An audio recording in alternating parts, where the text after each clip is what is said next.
Bonjour, je suis content de vous retrouver. Aujourd'hui, on parle de problèmes de douleur à la colonne vertébrale et les conseils que je vais vous donner, oui, sont inspirés de vos questions que vous m'avez posées sur les réseaux sociaux.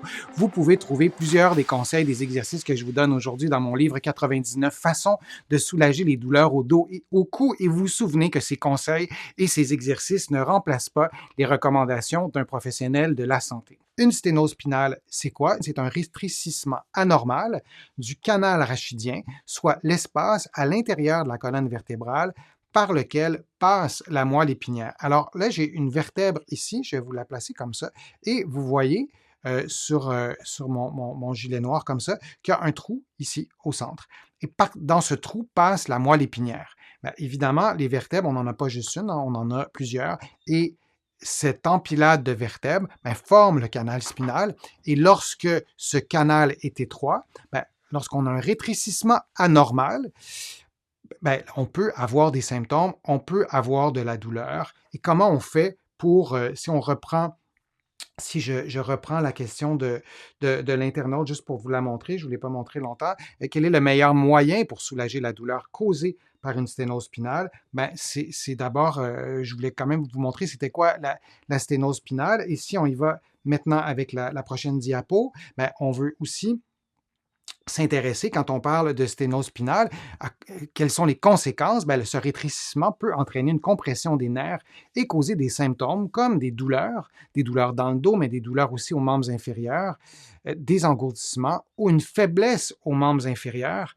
Donc, et ça peut être aussi un de ces symptômes-là. Alors, si on a de la faiblesse à une jambe, ça peut provenir d'une sténose spinale, même sans douleur. Alors, parfois, on va peut-être s'inquiéter plus de la douleur, en tout cas plus rapidement qu'un début de faiblesse, mais ça peut aussi être lié à ça. Alors, si on regarde juste avant de regarder des illustrations, les symptômes de la sténose spinale sont parfois confondus avec ceux de la maladie artérielle périphérique. Alors, la maladie artérielle périphérique, vous allez trouver une vidéo sur ma chaîne qui vous explique ce que c'est. Je vous le dis en quelques mots. Ce sont les artères de la personne, les artères de ses membres inférieurs, de ses jambes, qui, dans la plupart des cas, sont en partie bloquées. Il y a de l'athérosclérose qui est là, la circulation ne se fait pas bien, donc les muscles reçoivent moins d'oxygène parce que les vaisseaux ne sont pas en bonne santé, sont blessés et sont un peu bouchés. Donc, il y aura moins d'oxygène qui se rendra au muscle et le muscle sera douloureux, sera faible, mais pour des raisons de manque d'oxygène. Les symptômes ressemblent beaucoup à la sténose spinale. Or, la raison principale des douleurs liées à la sténose spinale, c'est quoi? C'est lié à l'influx nerveux. Donc, on a une stimulation qui reproduit de la douleur, ou on peut avoir aussi de la faiblesse, mais qui n'est pas liée à un manque d'oxygène en raison d'une mauvaise circulation sanguine, mais un manque d'influx nerveux. Donc, le muscle sera faible. Donc, c'est important de faire la différence. Si vous vous reconnaissez dans les deux scénarios, allez réécouter ou allez voir ma vidéo sur la maladie artérielle périphérique et consulter votre médecin pour faire la part des choses. Et si vous avez déjà des problèmes cardiovasculaires, mais peut-être qu'il y a un lien avec la maladie artérielle périphérique. Et pourquoi j'insiste à ce point-là pour vous le dire, c'est que le traitement n'est pas le même. Ce n'est pas du tout les mêmes conseils, ce n'est pas du tout le même traitement. Donc, il faut vraiment distinguer ces deux problèmes de santé. Alors, allons-y avec des illustrations. L'illustration de droite, c'est en anglais, hein, c'est des droits, vous le savez, sur les photos qui sont en anglais.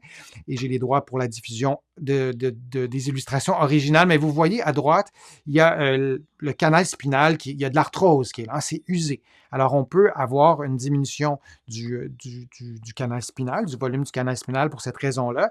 Et il ne faut pas oublier qu'il y a plusieurs choses dans cette région-là. Il n'y a pas juste les os, comme vous avez vu dans l'illustration précédente. Il y a aussi un disque, on peut avoir une hernie discale, il y a des nerfs, vous voyez ce qui est en rouge, il y a des racines nerveuses. Donc, il y a tout ça dans le dos. Alors, lorsqu'on a des processus dégénératifs qui s'installent en raison d'un rétrécissement du canal spinal et lorsqu'on veut savoir comment on fait pour soulager la douleur, il faut toujours se rappeler que c'est un processus qui est complexe, qui se fait lentement, qui évolue lentement, ce qui est une bonne nouvelle en soi. Donc, on veut vraiment d'abord consulter avant de faire des exercices pour savoir si c'est bien une sténose spinale. on peut avoir un diagnostic de sténose spinale, donc le médecin a passé des tests d'imagerie médicale et on a le diagnostic, mais il est possible d'avoir une sténose spinale sans douleur. Il ne faut jamais oublier ça. Il y a plusieurs personnes qui ont une sténose spinale sans aucune douleur. Alors, si vous avez une sténose spinale, il faut s'assurer que votre douleur est causée par ça et non un autre problème lié à votre dos, par exemple, et en élaborant un plan de traitement pour la sténose spinale, si ce n'est pas ça la cause, bien, on se trompe là aussi. Alors, il faut consulter des professionnels qui s'y connaissent pour, encore une fois, faire la part des choses. Il y a donc des exercices qui peuvent nous aider à traiter la sténose spinale et des exercices pour les abdominaux. Ce sont des exercices importants. Ce sont des exercices qui sont efficaces. Alors, vous allez trouver sur ma chaîne plusieurs exercices pour stimuler les abdominaux. Je vous recommande de faire des exercices pour les abdominaux couchés sur le dos. Alors, il y a l'exercice qu'on nomme en anglais le dead bug qui pourrait être fort utile. On peut faire aussi des exercices à quatre pattes qui peuvent, encore une fois, être vraiment très, très utiles. Donc, vous êtes à quatre pattes, vous levez, par exemple, la jambe gauche, vous allongez la jambe gauche et vous allongez en même temps le bras droit et vous revenez à la position de départ et vous faites l'inverse. Alors, de stimuler les abdominaux, de retrouver la mobilité du dos parce que la sténose spinale, c'est lié à des processus dégénératifs, bien souvent, et de faire des exercices de mobilité simples, ça peut aussi vous aider à mieux récupérer. Alors, donc oui, ça a été bien démontré que des exercices un programme d'exercices qui contient notamment des exercices, les exercices que je vous ai mentionnés, parfois c'est aussi efficace même qu'une chirurgie. Dans certains cas, on a des signes neurologiques.